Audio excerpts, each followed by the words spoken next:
بسم اللہ الرحمن الرحیم۔ بی بی فضہ کی کہانی۔ ایک بی بی نصرانی تھیں، گھر کی غریب اور گودی بھی اولاد سے خالی تھی۔ گھر میں شوہر کے اور کوئی نہ تھا، یوں ہی گزر بسر ہوتی تھی۔ زیادہ تر فاقے سے بسر ہوتی تھی، لیکن میاں بیوی دونوں خدا پہ شاکر رہ کے صبر سے کام لیتے تھے۔ رفتہ رفتہ عمر بھی گزرتی گئی، اب ضعیفی کا وقت آنے لگا۔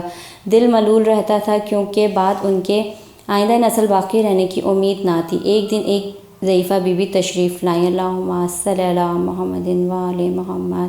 پوچھا، کیوں بی بی نصرانی، آج کل تم اتنی غمگین رہا کرتی ہو؟ کوئی خاص بات ہو تو بیان کرو۔ یہ تو معلوم ہے غریبی ساتھ نہیں چھوڑتی، اس کا تم کو کوئی غم بھی نہیں ہے۔ ہمیشہ تم نے صبر شکر سے زندگی بسر کی ہے، اب کیا نئی بات ہے؟ بی بی نصرانی نے جواب دیا، بی بی کیا کہوں، قسمت کی بات ہے، غریبی تو غریبی ہے، میں اس عمر میں اولاد سے بھی محروم ہوں۔ بی بی ضعیفہ نے کہا، بیٹی غم نہ کرو، خداوند عالم کے اختیار میں سب کچھ ہے، وہ چاہے جسے مردہ کر دے، جسے چاہے زندہ کر دے، سوکھے درخت کو ہرا کر دے، بے اولاد کو صاحب اولاد کر دے۔ اچھا تم چٹ پٹ بی بی کی کہانی مان لو، خداوند تعالیٰ تمہاری مشکل آسان کر دے گا۔ یہ کہہ کے بی بی ضعیفہ تشریف لے گئیں۔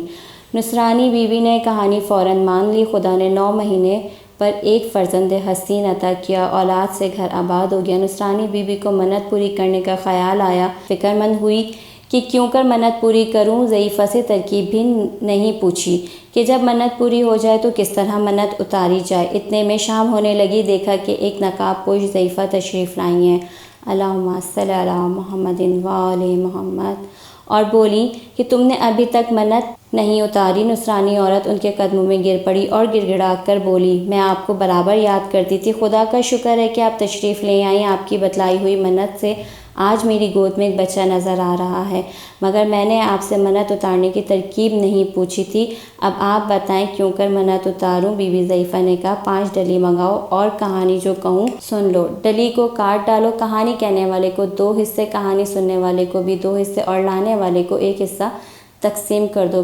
پھر بی بی ضعیفہ نے کہانی کہنا شروع کر دی۔ ایک روز امیر المومنین کچھ جو کا آٹا لا کر جناب فاطمہ زہرا اسلام کو دیا کہ اس کی روٹیاں تیار کرو، آج تمہارے پدر بزرگوار رسول خدا کو میں نے کھانے پہ مدعو کیا ہے۔ جناب سیدہ نے خوشی خوشی آٹا خمیر کیا اور روٹیاں تیار کیں۔ جناب رسول خدا بعد نماز مغرب تشریف لائے۔ جناب سیدہ نے دسترخوان لگایا، محسن پاک باپ نے ایک ساتھ کھانا تناول فرمایا، اور جب پیغمبر اکرم رخصت ہونے لگے تو جناب سیدہ نے عرض کی، بابا جان اسی طرح کل میری طرف سے کھانا نوش فرمائیے گا۔ آن حضرت نے قبول فرمایا۔ پھر حضرت علی کہیں سے جو کا آٹا لائے اور جناب فاطمہ نے کھانا تیار کیا۔ بعد نماز مغرب پھر رسول اللہ تشریف لائے اور پھر سب کے ساتھ کھانا کھایا۔ جب واپس جانے لگے تو حضرت امام حسن علیہ السلام نے نہایت ادب سے عرض کی، نانا جان میری طرف سے دعوت قبول فرمائیں۔ ارشاد ہوا، اچھا بیٹا تمہاری دعوت بھی قبول۔ پھر کھانے کے انتظامات ہوئے اور جناب رسول کریم تشریف لائے اور کھانا تناول فرمایا۔ جب واپسی کا ارادہ کیا تو حضرت امام حسین علیہ السلام نانا جان کے گلے میں باہیں ڈال دیں اور بولے، نانا جان کیا مجھ کو محروم رکھیں گے؟ نانا سمجھ گئے۔ فرمایا، بیٹا حسین تمہاری دعوت قبول ہے۔ چنانچہ حضرت دستور پھر سامان کھانے کے فراہم ہوئے اور نبی کریم تشریف لائے۔ جب کھانے وغیرہ سے فراغت پا کر آپ رخصت ہونے لگے تو فضہ کنیز دروازے تک پہنچانے آئیں اور دستہ بستہ عرض کی، یا رسول اللہ یہ کنیز بھی آرزو مند ہے کہ حضور کل میری طرف سے دعوت قبول فرمائیں۔ حضرت نے درخواست قبول کر لی۔ اتفاق سے فضہ کو سامان خورد نوش مہیا نہ ہو سکا۔ ادھر شام ہونے کو قریب آئی، مگر کسی سے اس سلسلے میں کوئی تذکرہ نہ کیا۔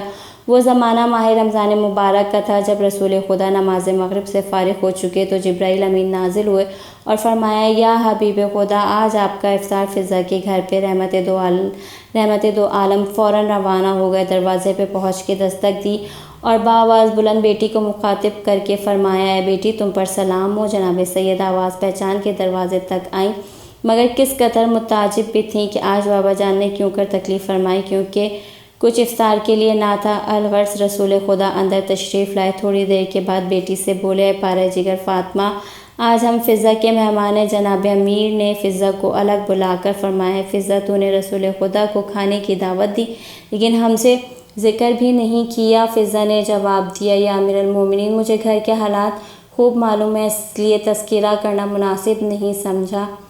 سوچا میں خود انتظام کروں گی۔ یہ کہہ کے فضا نے وضو کیا اور گوشے میں جا کے 2 رکعت نماز حاجت ادا کی اور فوراً دونوں ہاتھ دعا کے لیے بلند کیے اور گڑ گڑا کر بولی، اے خالق بلند پستی، میں تیرے حبیب کی بیٹی کی کنیز ہوں اور تیرے حبیب کو اپنا مہمان کیا۔ تو جانتا ہے کہ میں کیا ہوں، اس لیے تجھے تیری کبریائی کا واسطہ دیتی ہوں کہ میری لاج رکھ لے اور اپنے محبوب اور ان کی آل سے سرخرو کر دے۔ ابھی فضا دعا کر ہی رہی تھی کہ سارا گھر کھانے کی خوشبو سے مہک گیا۔ پھر فضا نے دیکھا کہ پہلو میں خوان نعمت رکھا ہے۔ فوراً وہ خوان لے کے فضا حاضر خدمت ببرکت رسول ہوئی۔ جناب ختمی مرتب نے دریافت فرمایا، فضا یہ کھانا کہاں سے پایا؟ فضا نے جواب دیا، جس کے بھروسے پہ میں نے حضور کو مدعو کیا تھا اسی نے بھیجا ہے، یعنی یہ طعام جنت سے آیا ہے۔ اللہم صلی علی محمد و آل محمد۔